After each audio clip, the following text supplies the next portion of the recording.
Hey everyone, Mark here. Today I'm going to be covering the different lights and light switches that you're going to find on the general aviation aircrafts in Microsoft Flight Simulator. I'm going to look at what each light is for, where it's located on the plane, when to turn them on and off, and any other particularities that you should be aware of to make your next flight a little bit more realistic. This is the 7th installment in the Instrument Insight series. In previous videos, I've covered the 6 most commonly used instruments, as well as a deep dive on flaps and the throttle quadrant. So make sure to check those out if you haven't already. There's all sorts of little tidbits that'll help you fly the planes in Flight Simulator just that little bit better. All right, let's start turning some light switches on and off. I'm sitting on the ground and I've set myself up just at the break of dawn to be able to see the lights a little bit better on the airplane.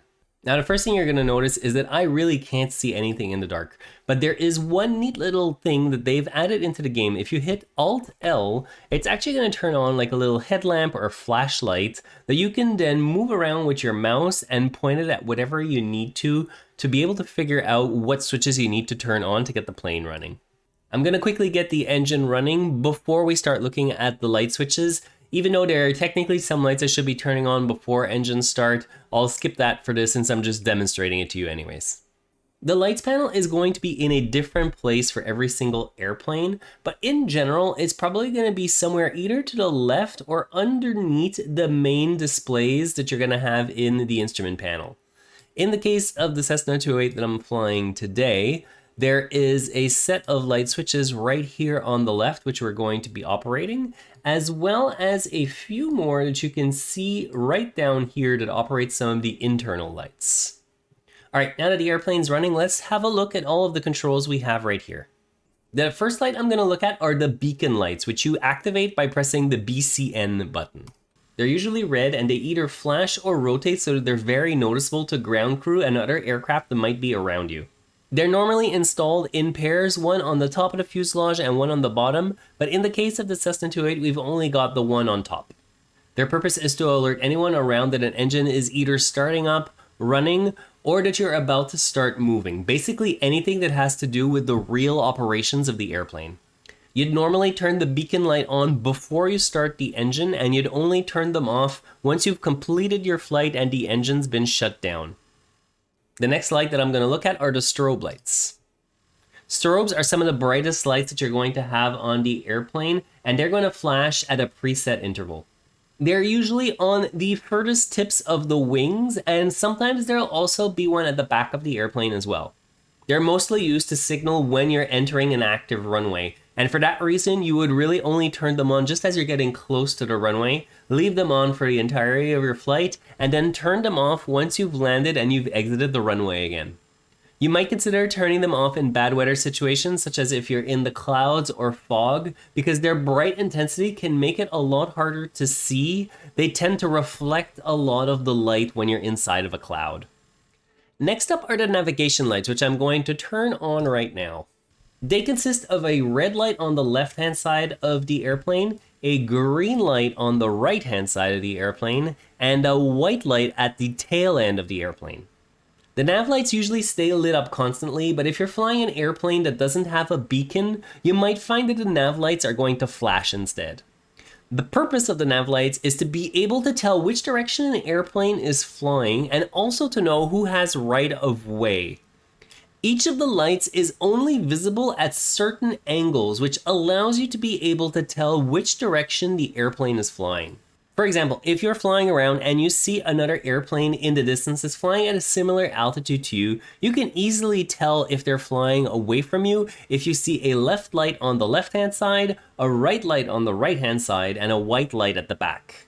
On the other hand, if all you see is a green light on the left and a red light on the right, that means the airplane's actually flying towards you and you're going to want to pay a little bit more attention to what they're doing.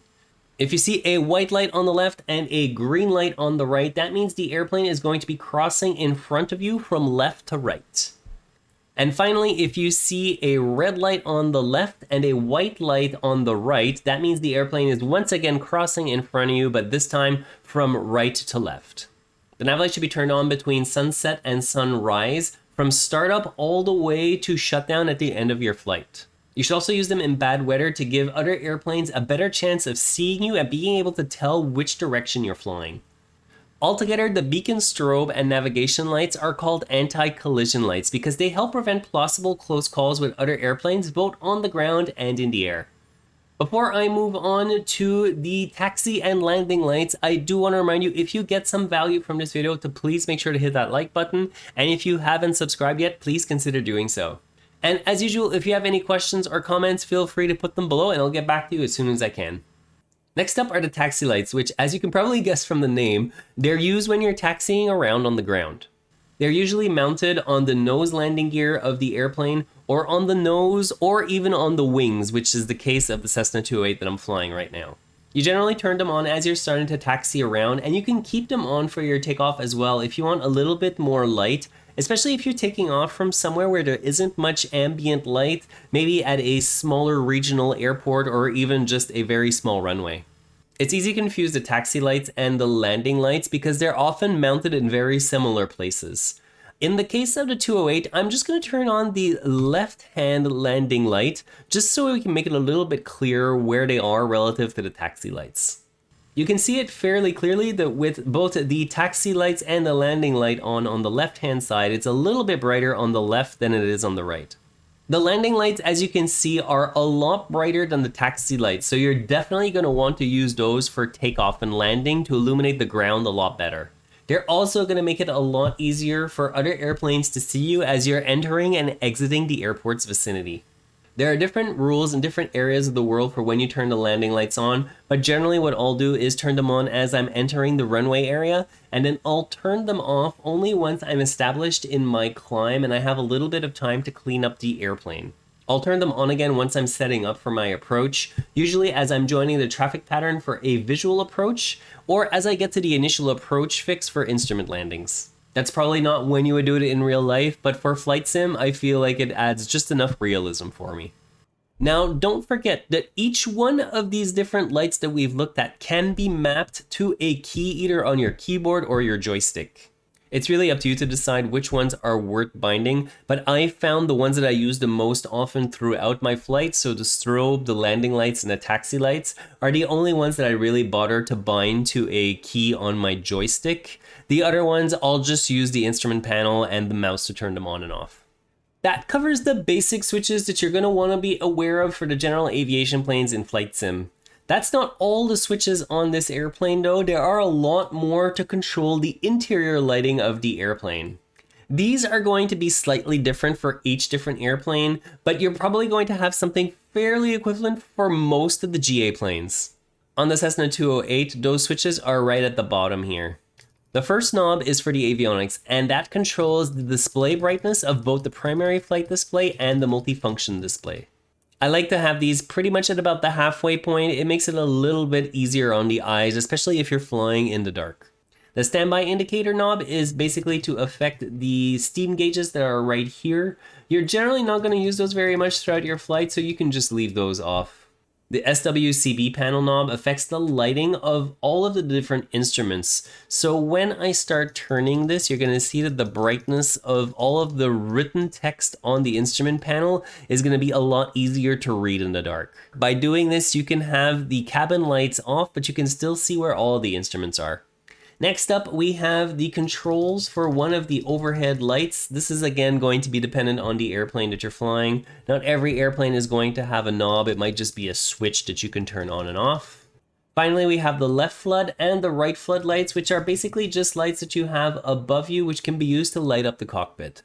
You're going to want to keep the overhead, the left flood, and the right flood off for when you're flying around in the dark, because it's going to make it a lot harder to see out of the cockpit and see where you're going. That's going to do it for my overview of light switches in the general aviation planes and Flight Sim. As usual, if you got some value out of this video, please make sure to hit that like button. And if you haven't subscribed yet, which the majority of you watching haven't, please consider doing so. Alright, I'll see you in the next video.